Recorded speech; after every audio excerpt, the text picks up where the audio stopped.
Nanarako moa zany de raha maro lazo Elvis. Nanomboako fanatika ny Johnny Hallyday zany de eo amin'ny taona 75 tany hoany. Io moa zany de nanomboka le fitsiritana hoe maha-mpanakanto, vedety, mbo arahany orinany a de hiezaka mba ohatrany avao atao anatiko le talenta ananany io.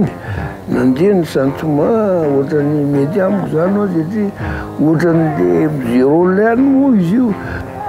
Voasiton'le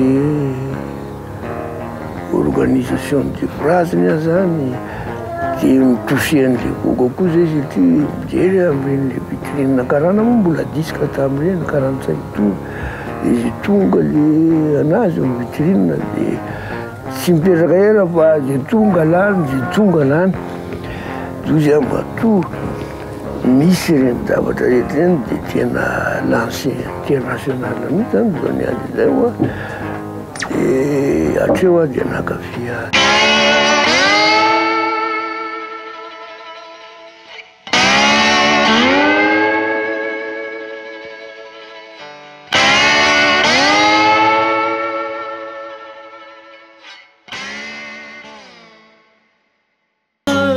Cause